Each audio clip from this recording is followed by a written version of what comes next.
अस्सलाम वालेकुम। Theory and practice in counselling psychology PSY 632 की ये असाइनमेंट है और इसकी ड्यू डेट है 15 नवंबर। काइंडली आप लोग डेट के जो भी डेट है ड्यू डेट उससे पहले अपनी असाइनमेंट को सबमिट करवा दीजिएगा। मैं इसका जो भी कॉन्सेप्ट है, जो भी इसका इसके किस तरह से आप इसको सोल्व करेंगे वो बता देती हूँ। Upon completion of this assignment, the students will be able to understand which characteristics make an effective counselor. ये असाइनमेंट करने के बाद आपको पता चल जाएगा कि एक जो इफेक्टिव काउंसलर होता है उसकी क्या कैरेक्टरिस्टिक्स होती हैं और किस तरह से डेली लाइफ्स में वो कैरेक्टरिस्टिक बिहेवियर को यूज कर सकता है। और वो उन्होंने बताया कि लेसन 8 में आपने इन 3 कैरेक्टरिस्टिक्स के बारे में पढ़ा है। वो 3 कैरेक्टरिस्टिक्स कौन से जो लेसन 8 में पढ़ी हैं? एम्पैथी है, पॉजिटिव बिहेवियर के बारे में है और the third one is genuineness है।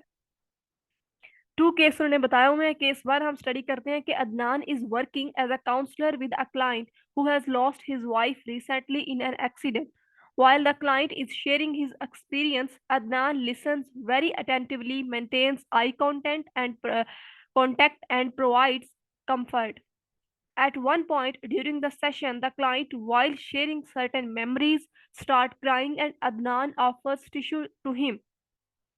ये एक केस है और इसके बारे में वो कुछ क्वेश्चंस पूछेंगे जिनका हमने आंसर करना है। फर्स्ट क्वेश्चन उन्होंने किया है कि identify which personal characteristic of an effective counsellor is Adnan demonstrating. कौन सी पर्सनल कैरेक्टरिस्टिक है जो कि यहाँ पर अदनान ने यूज की है। ठीक है, अब ये कैरेक्टरिस्टिक्स उन 3 में से एक होगी जो हमने लेसन 8 में पढ़ी है। Adnan is demonstrating the characteristics of empathy. यहाँ पर अदनान जो कैरेक्टरिस्टिक यूज कर रहा है वो एम्पथी है, कि वो दूसरे को, अगले इंसान को टिश्यू देकर एम्पथी को शो कर रहा है कि आप जो आप जिस वजह से रो रहे हैं, मुझे आपके साथ हमदर्दी है। ठीक है, अब अगर वो रो रहा होता, आपका आपका क्लाइंट आपको स्टोरी बताते हैं, रो रहा है, और आप आगे से वो क्या कहते हैं, अग्रेसिव सा चेहरा बना के बैठ जाएं या उकताना महसूस करें या आप ये शो करवाएं कि वो एक्टिंग कर रहा है या इस तरह का कोई भी एक्सप्रेशन अगर आप देंगे, तो it's mean that you are not a good और इफेक्टिव काउंसलर। ठीक है, तो अगर अदनान ने उनके सामने टिश्यू पेश किए हैं, एक एम्पथी का इजहार किया है कि मुझे आपसे हमदर्दी है, तो फर्स्ट आंसर ये हो गया कि यहाँ पर जो करेक्टरिस्टिक इस्तेमाल की गई है वो एम्पथी है। Identify behaviors through which Adnan has demonstrated this characteristics. अब हमने उन behaviors को identify करना है। पहले हमने characteristic बताई और अब हमने उस behavior को identify करना है जिसमें अदनान जो है इस characteristics को demonstrate कर रहा है। Adnan listens attentively to the client sharing, which shows he is trying to understand the client perspective. अगर अदनान उसको एक्टिवली सुन रहा है, उसको अटेंशन दे रहा है, इससे ये जाहिर होता है कि जो अदनान है वो क्लाइंट की बात को समझने की पूरी कोशिश कर रहा है। ही मेंटेन्स आई कांटेक्ट, अगर उसने अपना आई कांटेक्ट मेंटेन रखा हुआ है, इंडिकेटिंग दैट, ये चीज इंडिकेट कर रही है कि वो फुली इंगेज्ड है उसकी कन्वर्सेशन में। ये नहीं है कि वो बात उसकी सुन रहा है और ख्याल उसके कहीं और है और आंखों से वो कोई और चीज देख रहा है। Adnan provides comfort to the client when they start crying, which shows he is sensitive to the client's emotional needs. अब जब अदनान को पता चलता है कि जो आपका क्लाइंट है वो कुछ इस तरह से कुछ कुछ सैड लम्हात की तरफ आ रहा है और वो उसके जो जज्बात हैं वो बाहर आने की कोशिश कर रहे हैं और वो रोना चाह रहा है, तो अदनान खुद उसे एक ऐसा कंफर्ट फील करवाता है कि ताकि वो उसके सामने रो सके और अपने जज्बात का इजहार कर सके। ठीक है, offering tissue to the client is a compassionate gesture demonstrating empathy for the client's emotional state. अब जो उसने टिश्यू ऑफर किए हैं, जैसा हमने इसके बारे में पहले भी डिस्कस किया कि वो उससे एम्पथी शो करता है। Suggest two other behaviors other than the one mentioned in the case study through which these characteristics can be demonstrated. अब हमने खुद से कोई दूसरे 2 बिहेवियर बताने हैं। First is के reflective listening. Adnan could rephrase or summarize what the client has said to show that he truly understands the client's feeling and experience. जब अदनान अपने क्लाइंट की सारी बात सुन लेगा, उसके बाद अदनान उसी की बात को समराइज करके दोबारा बताने की उसे कोशिश करेगा कि ठीक है, आप ये कह रहे हैं कि आपको ये मसला है। इससे ये समझ में आएगा कि उसने अदनान ने क्लाइंट की बात को ध्यान से सुने। वैलिडेशन ऑफ फीलिंग्स, ये अब हमने 2 बिहेवियर्स बता दिए, reflective listening and validation of feelings. Adnan can validate the clients emotion bye acknowledging them, such as saying it's completely natural to feel this way given what you have been through.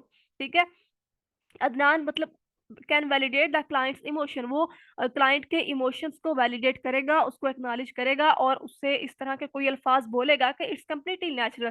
ठीक है, अगर आप रो रहे हैं तो कोई बात नहीं, आपके जज्बात हैं, या हो जाता है ऐसा अक्सर जब हम इस तरह की बात करते हैं, जिसकी वजह से इसी तरह की बातें करके ही अदनान ने उसको कंफर्ट दिया होगा ताकि वो रो सके।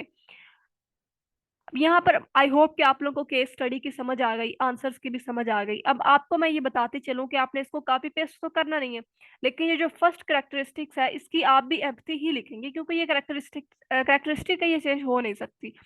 उसके बाद जो मैंने जो 4 पॉइंट्स बताए हुए हैं, जो बिहेवियर बताए हुए हैं, ये आप लोग खुद से लिखिएगा, काइंडली बिल्कुल कॉपी पेस्ट ना कीजिएगा। कोई जो एक दो बात आपके जहन में आ रही हो इस केस स्टडी को लेके कि ये भी हो सकता है, वो लिख दीजिएगा। और बिहेवियर में भी आप बिल्कुल रिफ्लेक्टिव लिसनिंग और वैलिडेशन ऑफ फीलिंग्स नहीं लिखेंगे, चेंज करके लिखिएगा। अब केस स्टडी 2 में हम देखते हैं, Khalid is working as a counsellor with a client who is experiencing anxiety due to academic pressure from his family. Khalid is constantly conveying acceptance and not judging him for his previous academic failures. Khalid respects his client's emotions, feelings and experiences. अब यहाँ पर बात हो रही है कि खालिद जो के काम कर रहा है एज अ काउंसलर के तौर पर अपने क्लाइंट के साथ, और उसका जो क्लाइंट है उसको ये परेशानी है, उसकी वजह से एंग्जाइटी है कि उसके क्लाइंट के जो एकेडमिक प्रेशर बहुत ज्यादा फैमिली की तरफ से कि तुमने इतने अच्छे ग्रेड्स लेने हैं। अब साथ साथ खालिद उसे ये भी बता रहा है कि मैं परेशान, एंग्जाइटी का शिकार इसलिए हूँ कि पिछले कुछ सालों से जो मेरे एकेडमिक फेलियर्स बहुत ज्यादा है, मैंने अच्छे ग्रेड्स हासिल नहीं किए। अब यहाँ पर बात ये हो रही है कि खालिद उसको जब वो ये बताएगा कि मेरे ग्रेड्स या एकेडमिक फेलियर्स हैं, तो खालिद उन्हें इस तरह जो एज अ काउंसलर वो उन्हें ये फील नहीं करवाएंगे ये तो बहुत बुरी बात है, इसका मतलब आप नालायक है, इसका मतलब आप कम जहन है, इस तरह की वो उन्हें किसी किस्म की शो नहीं करवाएंगे, बल्कि वो क्लाइंट के इमोशंस को, उनके जज्बात की, उनके एक्सपीरियंसेस की कदर करेंगे। अब हम देखते हैं कि हमसे क्वेश्चन क्या पूछे गए हैं। The first question is same as the above, identify which personal characteristic of an effective counsellor is Khalid demonstrating. अब हम देखेंगे कि हमने देखा था कि अदनान ने तो हमदर्दी शो करवाई, एम्पैथी शो करवाई, खालिद ने क्या किया है। अब हम जब केस स्टडी पढ़ते हैं तो हमें ये फील होता है कि Khalid is demonstrating the characteristic of courageousness और जेन्युइननेस। क्यों? क्योंकि ऐसा नहीं है कि अगर उसका क्लाइंट उसको बता रहा है कि उसके एकेडमिक फेलियर्स हैं और उसके दिल में आ रहा है कि यार ये तो बड़ी गलत बात है, ये तो नालायक है, और वो अपने चेहरे से या अपने जो डायलॉग्स हैं उनसे शो करवा रहा है क्लाइंट को कि खैर है कोई बात नहीं, लेकिन ऐसा नहीं होगा। खालिद एक जेन्युइननेस रखेगा, एक नॉन जजमेंटल बिहेवियर शो करवाएगा। एक नॉन जजमेंटल मतलब कि उसकी तरफ से करेक्टरिस्टिक भी हो सकती है कि वो उसको बिल्कुल भी अपने क्लाइंट को जज नहीं कर रहा, और जेन्युइन की बेसिस पर ही वो उसके जो फीलिंग्स हैं, उसके जो एक्सपीरियंसेस हैं, उनकी कदर करता है। Identify behaviors through which Khalid has demonstrated this characteristic. Khalid is not judging the client for his previous academic failures. या ये भी हो सकता है कि पॉजिटिव के लिहाज से अगर हम देखें पॉजिटिव कैरेक्टरिस्टिक ये है या नहीं कि खालिद ने वो बता रहा है कि आई हैव एकेडमिक फेलियर्स, तो वो उसको पॉजिटिव वे में सॉर्ट आउट करने की कोशिश कर रहा है कि खैर है, maybe Khalid as counsellor ये चीज़ कहे उसे कि ऐसा हो जाता है, या इन वजूहात की बिना पर आप नहीं ले सके होंगे, या आप एंग्जाइटी का शिकार ना हो, आप आइंदा अच्छे मार्क्स ले सकते हैं अगर आप इन सब चीज़ों से बाहर निकले हैं, तो इसमें ये भी आ सकते हैं। Khalid is not judging the client for his previous academic failures, which conveys acceptance and support. He respects the client's emotions, which means he acknowledged and value the client's feeling without criticism. Khalid's attitude towards the client's academic pressure shows that he is accepting the client's experience and not making him feel guilty or criticized. किसी किस्म का वो अपने client को guilty feel नहीं करवाएगा उसके academic failures पर। By being non-judgmental, Khalid creates a safe space for the client to open up and share his concerns. Suggest two other behaviors. अब हमने जो दो other behaviors show करवाने हैं. The first is affirmation of client's choice, and the second is open-mindedness. Affirmation of client choices में मैंने लिखा है कि Khalid can affirm the client's choice and decisions even if they differ from his family expectations. To show respect for the client's autonomy. अब हमने पता है कि जो क्लाइंट की फैमिली है वो उसके साथ अच्छा बिहेव नहीं कर रही उसके एकेडमिक फेलियर्स पर, but Khalid can affirm the client choice. फिर भी वो जो क्लाइंट है उसके चॉइस और उसके डिसीजन की रिस्पेक्ट करेगा। Open mindedness, Khalid can demonstrate non judgemental acceptance by maintaining an open mind and reframing from imposing his own values and believes on the client. तो यहाँ पर आपके असाइनमेंट का जो सोल्यूशन है वो तो एंड होता है, साथ कुछ मेकिंग स्कीम्स हैं वो आप लोग लाजमी पढ़ लीजिएगा। 10 जो मार्क्स हैं वो 1 केस के हैं, केस 2 स्टडी के नेक्स्ट 10 मार्क्स हैं, और आपने इसको माइक्रोसॉफ्ट वर्ड में ही अपलोड करना है और अपने एलएमएस के थ्रू ही अपनी असाइनमेंट को अपलोड करना है, ईमेल नहीं करनी। और टाइम्स न्यू रोमन फॉन्ट आपने यूज करना है, आई थिंक, या एमएस वर्ड का यूज करें, और चीटिंग वगैरह किसी भी किस्म की एक्सेप्ट नहीं की जाएगी। आई होप कि आप लोगों को असाइनमेंट समझ आ गई होगी। और मेरे चैनल के लेक्चर्स भी, शॉर्ट लेक्चर्स में आप लोगों को एक शॉर्ट सा कॉन्सेप्ट डिलीवर किया जाता है, काइंडली वो लेक्चर्स भी लिया करें, मेरे चैनल को सब्सक्राइब करें। अपना बहुत सारा ख्याल रखें, खुदा हाफिज।